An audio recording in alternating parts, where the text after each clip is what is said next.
যেভাবে লেখা আছে আমি সেভাবে পড়ার চেষ্টা করছি। আসসালামু আলাইকুম রাসেল ভাই, আশা করি ভালো আছেন। আমি মাশরাফি বিন দীপ আজ এই নিস্তব্ধ অন্ধকার রাতে ঘটনাটি লিখছি জীবনের অন্যতম আরেক অন্ধকার রাতের সম্পর্কে। অর্থাৎ ঘটনা এক আত্মীয়র কাছ থেকে সংগ্রহ করা এবং তার ভাষ্যমতেই লিখছি। ঘটনাটা আজ থেকে ৬-৭ বছর আগেকার এক শীতকালে। চাকরির সুবাদে থাকি ময়মনসিংহ শহরে, আর গ্রামের বাড়ি গফরগাঁও। শুরুতেই বলে রাখি, ট্রেন যাত্রায় ময়মনসিংহ থেকে গফরগাঁওয়ের দূরত্ব প্রায় 1 ঘন্টা, অর্থাৎ প্রায় 50 কিলোমিটারের মতো। আমার আজও স্পষ্ট মনে পড়ে, দিনটা ছিল শুক্রবার। জুম্মার নামাজ শেষে অফিসে ডিউটিতে আসি এবং একটু পর গ্রাম থেকে ফোন দেয় কেউ একজন। শুনি প্রতিবেশীর সম্পর্কে দাদা হন এমন একজন মারা গেছেন।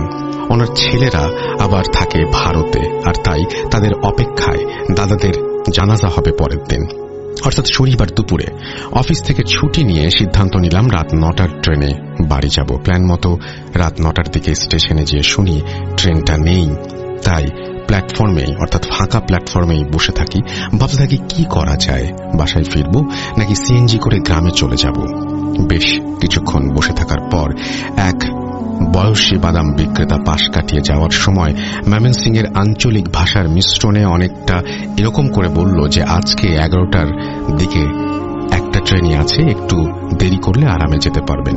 আমি 7-5 না ভেবে লোকটার উপর ভরসা করেই অপেক্ষা করতে থাকলাম সেই কাঙ্ক্ষিত ট্রেনটার। যদিও তখন এটা ভাবিনি যে লোকটা কিভাবে বুঝল যে আমি কোথায় যাব বা বসে আছি কেন। রাত 11টা বেজে গেছে, বেশ অনেকক্ষণ হতে চলল, ট্রেন আসার নাম নেই। অযথা এতক্ষণ বসে রইলাম এমনটা ভাবতেই হুট করে ট্রেনের অস্পষ্ট হুইসেল। একটু এগিয়ে যেতেই রেল লাইনের পাশে দেখতে পেলাম দূরে ছুটন্ত আলো, অর্থাৎ খুব সম্ভবত ট্রেনের লাইট। আরো 2 মিনিট অপেক্ষা করতেই ট্রেনটা প্ল্যাটফর্ম ছুল। কিন্তু আশ্চর্য, ট্রেনের ভেতরে লাইট নেই, আশেপাশে কোনো বগিতে কেউ নামছে না। নিজেই ভেতরে উঁকি দিয়ে ফোনের টর্চে দেখতে পেলাম হাতে গোনা 3-4 জন হবে পুরো একটা বগিতে। বেশ নিশ্চিন্ত মনে উঠে পড়লাম, তবে কেমন যেন অস্বস্তি হচ্ছে। এটা ভেবে যে আমার আশেপাশে যে কজনই আছে সকলেই বেশ গভীর ঘুমে, কারো কিছু করার নেই। কানে ইয়ারফোন গুঁজে গান শুনতে শুনতে জানালা দিয়ে বাইরে তাকালাম। প্রচুর শীতল বাতাসে বেশ ভালোই লাগছিল। হঠাৎ কারো স্পর্শে ঘুম ভাঙল। তাকিয়ে দেখি ফোনের স্ক্রিনের মৃদু আলোয় স্টেশনের সেই বাদামওয়ালা। এটা ভেবে একটু খুশি হলাম যে অন্তত কাউকে তো পাওয়া গেল কথা বলার মতো। 10 টাকা করে 2 প্যাকেট বাদাম নিলাম। পরক্ষণেই একটা ওই লোকটার দিকে এগিয়ে দিয়ে বসতে বললাম আমার সিটে। একাকিত্ব দূর করার জন্য নিজেই বকবক করা শুরু করে দিলাম। তবে লোকটা যেন নিশ্চুপ হয়ে আছে অনেকটা। যাকে কিছুক্ষণ সময় যাওয়ার পর কেন যেন মনে হতে থাকলো ট্রেনের মানুষের চলাচল বাড়ছে। কিছু ছোট বাচ্চা ছুটোছুটি করছে, যদিও এত রাতে অন্ধকার ট্রেনে ওভাবে ছুটোছুটি করাটা একটু অস্বাভাবিক। আর কিছুক্ষণের মধ্যেই বগিটা একদম পরিপূর্ণ। অবাক হয়ে গেলাম, ট্রেন তো মাঝপথে থামেইনি, তাহলে এত মানুষ আসলো কোত্থেকে? আর আসলো তো, তবে অনেকে আমার দিকে কেমন করে যেন তাকাচ্ছে। মনে হচ্ছে কি যেন হয়েছে, কেন যেন অস্বস্তিতে পড়ে গেলাম। আবার বাইরে তাকিয়ে দেখি পরিচিত কিছু মানুষ দেখা যায় কিনা।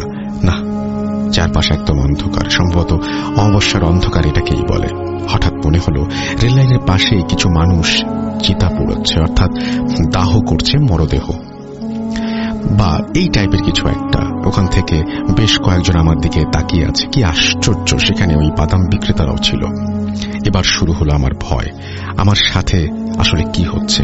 হঠাৎ দোয়া পড়তে মনে পড়ল, আর মনে মনে কিছু একটা দোয়া পড়তে শুরু করতেই চারিদিকে মানুষজন আমার দিকে কেমন ক্ষিপ্ত দৃষ্টিতে তাকাতে লাগলো। আর কয়েকজন এগিয়ে আসলো এবং তারপরেই আমার আর কিছু মনে নেই। মেবি সেন্সলেস হয়ে পড়েছিলাম। জ্ঞান ফেরার পর নিজেকে আবিষ্কার করলাম একটু পুরনো রুমে। টেবিলের ওপরে আশেপাশে 4-5 জন লোক দাঁড়িয়ে ও চেয়ারে বসে আছেন। তারা আমাকে জাগতে দেখেই পানির গ্লাস এগিয়ে দিয়ে জিজ্ঞেস করলেন আমি রেল লাইনের ওপরে শুয়েছিলাম কেন। আমি অবাক হলাম এবং মনে করতে চেষ্টা করলাম ঠিক কি হয়েছিল আমার সাথে। কয়েক মুহূর্ত পর মনে পড়ল ঘটনা। ওনারা নিজেদের মধ্যে যেন বিড়বিড় করে কি সব বলতে লাগলেন, আর তারপরে আমার ঠিকানা ও বাড়ির কারো ফোন নাম্বার জানতে চাইলেন। ফোন বের করে চাচাতো ভাই রাউজানের ফোন নাম্বার দিলাম, আর ওনারা আমাকে নাস্তা করালেন ওই রুমে। একটু পর রাউজান আসলে তাকে আলাদা করে ডেকে নিয়ে যান তারা। তার কিছুক্ষণ পর রাউজানের সাথে বাড়ির উদ্দেশ্যে ওই রুম থেকে বের হয়ে যাই। বুঝতে পারলাম আমি গফরগাঁও স্টেশনের একটি রুমে ছিলাম, আর এটা সকাল। পকেট থেকে ফোন বের করে দেখি ভোর 5টার একটু বেশি। রাস্তায় যদিও রাউজান এই অদ্ভুত যাত্রা সম্পর্কে বা আমি কেন ওই রুমে ছিলাম কিছু জানতে চাইনি, তবে আমার কেমন যেন একটু অদ্ভুত লাগছিল। বাড়ি যাওয়ার পর রাউজান আমাকে রেস্ট নিতে বলে বের হয়ে গেল, বলে গেল যেন রুমে থেকে বের না হই। একটু পর ঘুম দিলাম, আর উঠে গোসল করে নাস্তা করে শুয়ে টিভি দেখতে লাগলাম। সন্ধ্যা ঘনিয়ে আসছে প্রায়, আর বাইরে মোটামুটি বৃষ্টি হচ্ছে, সাথে কুয়াশা। শুনছি ওই দাদার জানাজা হবে মাগরিবের পর। কিছুক্ষণ পর আজান হতেই রুমে নামাজ পড়লাম, এবং তার কিছুক্ষণ পর রাউজান এসে জানাজায় ডেকে নিয়ে গেল আমাকে। দুজনে একটা ছাতার নিচে করে গেলাম সেই প্রতিবেশী দাদার বাড়িতে। উঠোনে একটা বড় ছাউনির মতো দেওয়া হয়েছে, তার নিচে তাকে রাখা। জানাজা পড়া শেষ হয়েছে, ওনাকে নিয়ে যাওয়া হচ্ছে আমার বাড়ির দিকে। হঠাৎ পেছনে চোখ পড়তে দেখি ভিড়ের মধ্যে সেই বাদাম বিক্রেতা। অনেক অবাক আর ভয়ের সংমিশ্রণে রাউজানের হাত শক্ত করে ধরলাম। জানি না রাউজান কি বুঝলো, সে আমাকে সোজা তাকিয়ে থাকতে বলে দ্রুত বাড়ি নিয়ে চলে গেল এবং হুজুর আনালো। হুজুর এসে কিছু দোয়া পড়লেন এবং বললেন ভুলেও যেন রাতে বের না হই। এই ছিল আমার সেদিনের ঘটনা। হয়তো শুনে একটা ভয় লাগেনি, তবে আমি প্রচুর ভয় পেয়েছিলাম। যাই হোক, তিনি তারপরে শুভকামনা জানিয়েছেন আমাদেরকে। ভূত.com-এর একজন শুভাকাঙ্ক্ষী হিসেবে তিনি নিয়মিত ঘটনা পাঠাবেন বলে আমাদের আশ্বস্ত করেছেন মাশরাফি বিন দীপ। আপনাকে অনেক ধন্যবাদ। এবং আপনি যেটা বলছেন যে কেউ হয়তো এই ঘটনা শুনে ভয় পাবেন, আমার মনে হয় যথেষ্ট ভয় পাবে, এবং আপনি কি পরিমাণ ভয় পেয়েছিলেন সেটা কিন্তু আমি অনুভব করতে পারছি। It's a beautiful story. আপনারাও আপনাদের এরকম ঘটনা থাকলে পাঠিয়ে দিন আমাদের কাছে। আমরা চলে যাব এই ঘটনাটি শেষে আরো একটি ঘটনায়। যেভাবে লেখা আছে আমি সেভাবেই পড়ার চেষ্টা করছি। নমস্কার রাসেল ভাই, আশা করি ভালো আছেন, কারণ আপনি সবসময় ভালোর দলেই থাকেন। আমি সুইটি মজুমদার নোয়াখালী থেকে বলছি। আপনাকে অনেক ধন্যবাদ এই প্রোগ্রামটি সুন্দরভাবে পরিচালনা করার জন্য। আজকে আমি যে ঘটনাটি বলবো সেই ঘটনাটি আমার আত্মীয় একজনের সাথে ঘটে যাওয়া ঘটনা। তিনি সম্পর্কে আমার খালাতো বোন হন। ওনার নাম মিতু। তাদের বাড়ি সিলেটের কোনো এক অজপাড়া গায়ে। তাদের আর্থিক অবস্থা তেমন ভালো ছিল না, দিন আনে দিন খায়। মিতু আপাদের বাসা সুরমা নদীর পাড়েই।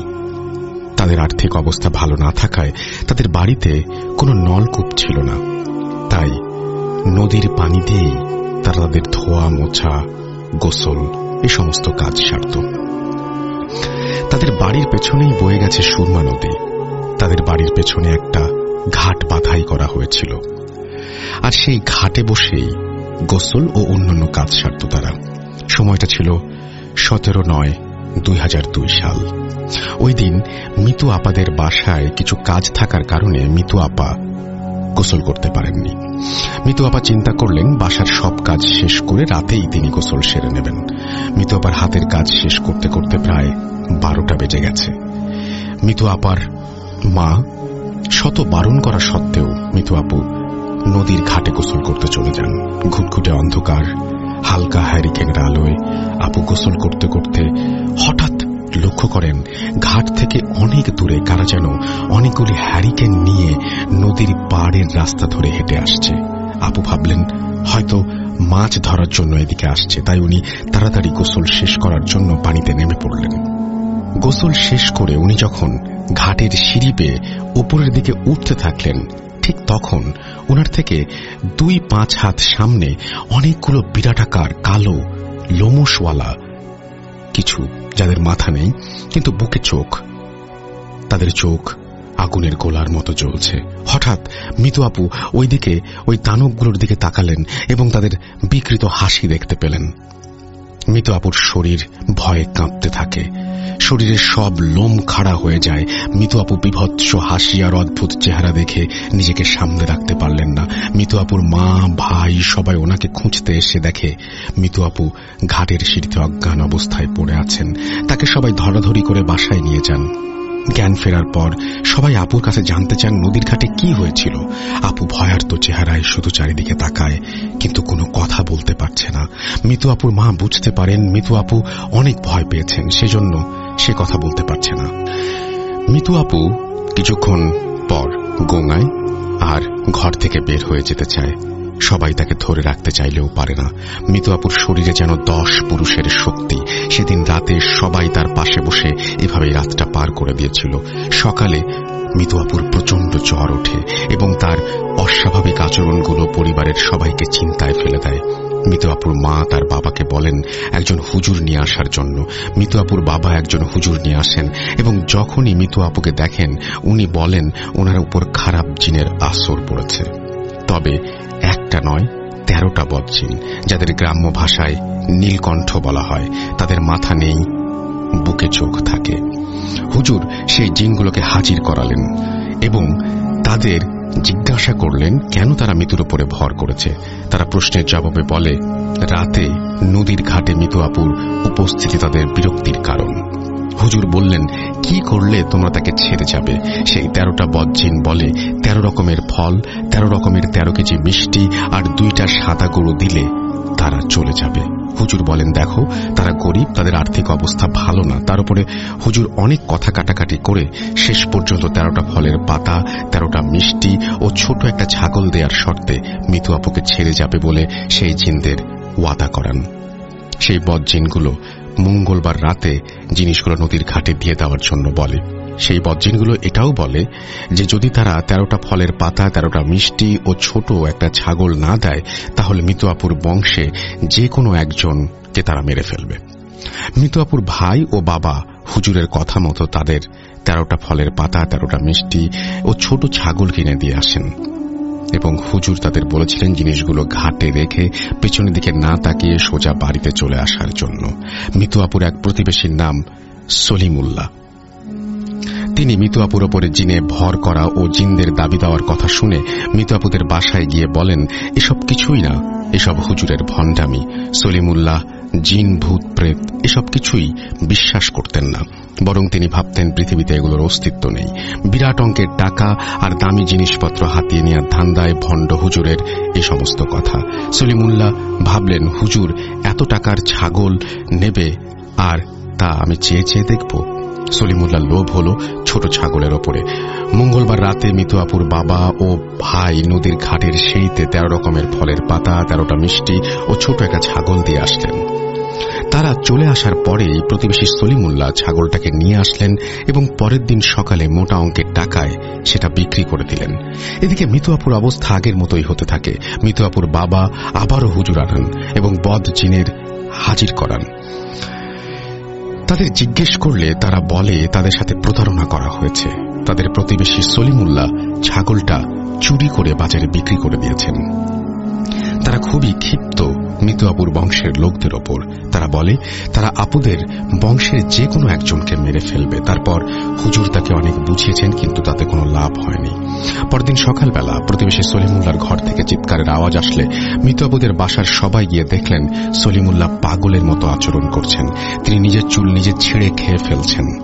সলিমুল্লাহ তার গায়ে কাপড় রাখতে পারছেন না। এই আকস্মিক পরিবর্তনে গ্রামে হইচই পড়ে যায়। তাকে সবাই দেখতে আসে।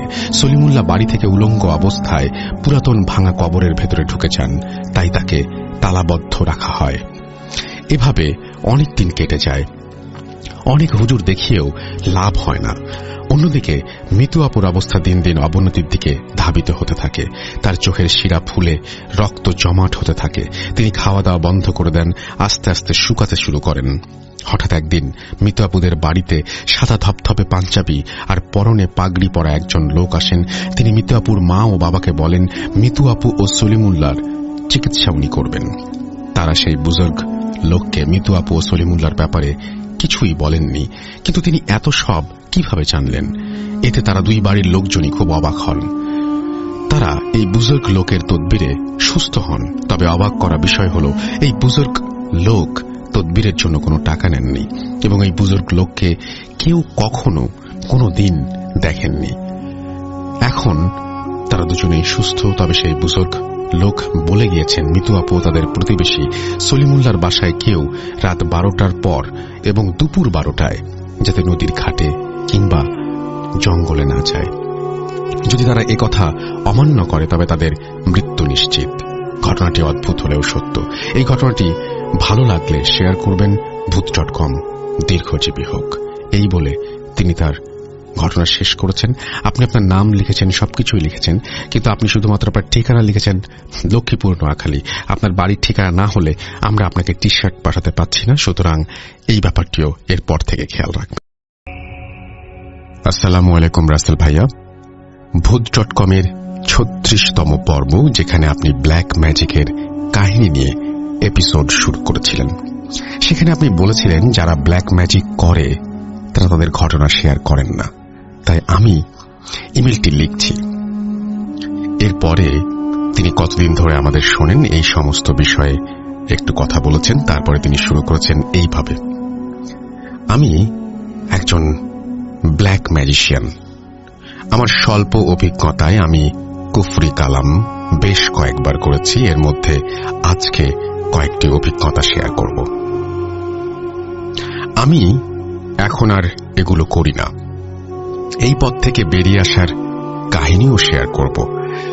আমি আমার নাম, ঠিকানা, পরিচয়, পেশা ও কর্মস্থানের নাম গোপন রাখার জন্য আপনাকে বিনীতভাবে অনুরোধ জানাচ্ছি, এবং এই ঘটনায় ব্যবহৃত নামগুলো সবই ছদ্মনাম। শুধু এতটুকু সবার কাছে প্রকাশ করতে চাচ্ছি যে আমার বয়স খুবই কম বয়সে এই কাজ শুরু করেছিলাম এবং এর ভয়াবহতা সম্পর্কে অবগত হয়ে কোনো বড় ক্ষতি হওয়ার আগেই এগুলো ত্যাগ করেছি।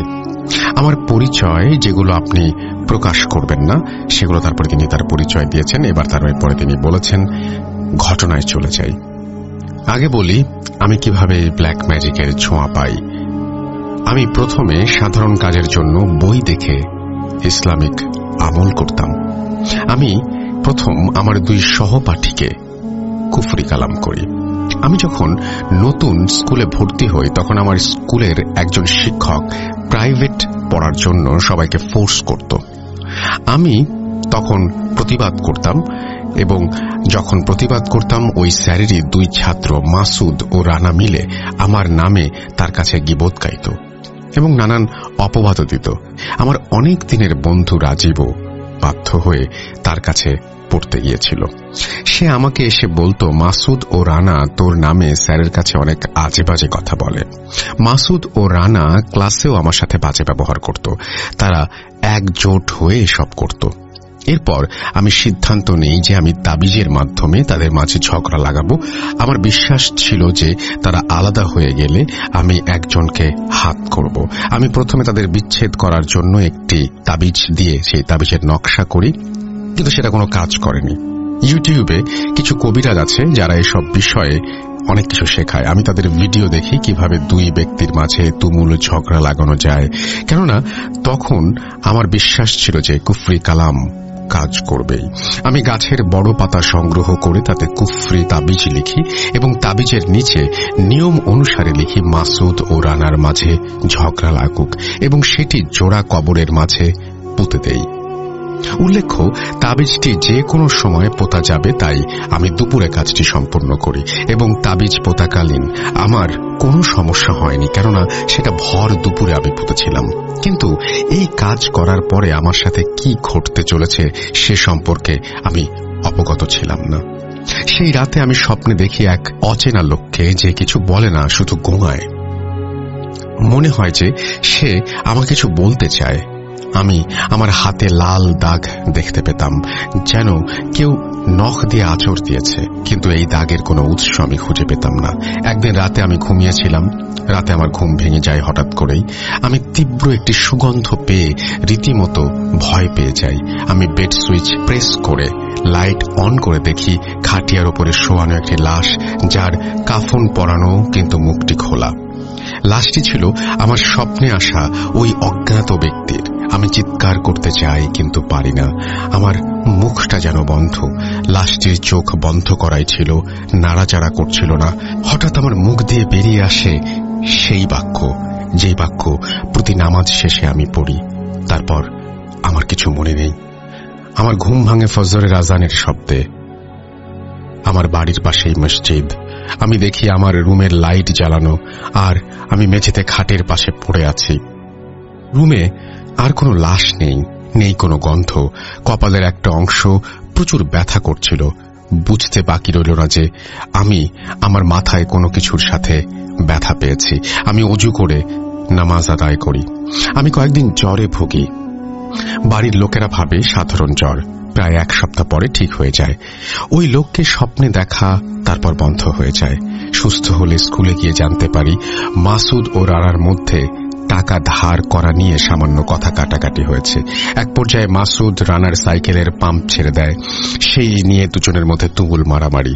এই ছিল আমার করা প্রথম কুফরি কালামের ফল। তারপর আমার সাথে আর কিছু খারাপ ঘটেনি।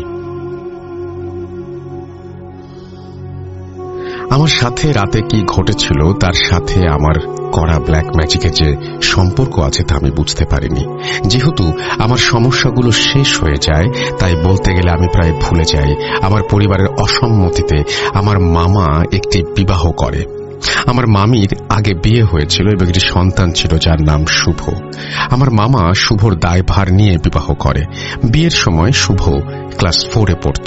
যেহেতু পরিবারের সদস্যদের অসম্মতিতে মামা বিবাহ করে, তাই আমাদের পরিবারে নেমে আসে অশান্তির ভয়াল ছায়া।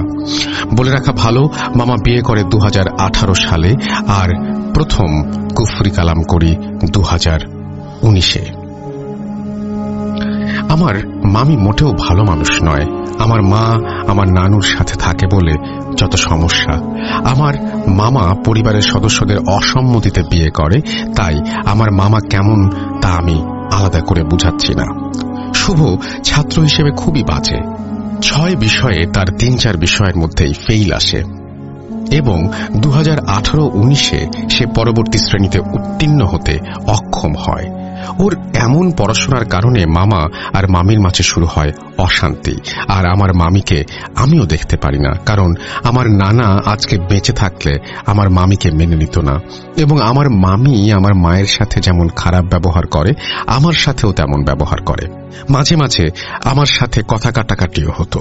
আমার নানুর দিন খুবই কষ্টে কাটছিল। কথাগুলো সংক্ষেপে বললাম এসব কারণে আমি চিন্তা করি কুফরি কালাম করব, মামিকে শিক্ষা দেব। আমি এবার বই দেখে কুফরি কালাম করি। কুফরিটি ছিল ভয়ানক। এই প্রক্রিয়ার জন্য জিন চালান দিয়ে যে কোনো কাজ হাসিল করা যায়। আমার টার্গেট ছিল জিন চালান দিয়ে আমার মামা আর মামির মাঝে বিচ্ছেদ ঘটানো। নিয়ম অনুসারে আমি 21টি ভিন্ন কাগজে 21টি নকশা আঁকি। নকশাগুলো ছিল এমন, তারপরে তিনি নকশার বর্ণনা দিয়েছেন, সেগুলো আমি বলতে চাই না। এবং তারপরে তিনি বলছেন নকশার নিচে নিয়ম করে তিনি লিখেছিলেন যে অমুকের পুত্র অমুক এবং অমুকের কন্যা অমুকের বিবাহ বিচ্ছেদ হোক। অনেক সময় নিয়ে এই 21টি নকশা তৈরি করি। নিয়ম ছিল 7 দিন সন্ধেবেলা 3টি করে 7 দিনে 21টি নকশা দাহ করতে হবে নির্জন একটি স্থানে। 2 দিন কাজ করার পর একদিন শুভর গায়ে মামা হাত তোলে পড়াশোনার জন্য, এবং এই নিয়ে মামা মামির ঝগড়া লাগে। আমার মামি আমার মামার কাছে ডিভোর্স চায়। এসব দেখে আমি মনে মনে খুশি হই, কিন্তু ভাগ্য আমার মামিকে সাপোর্ট করে।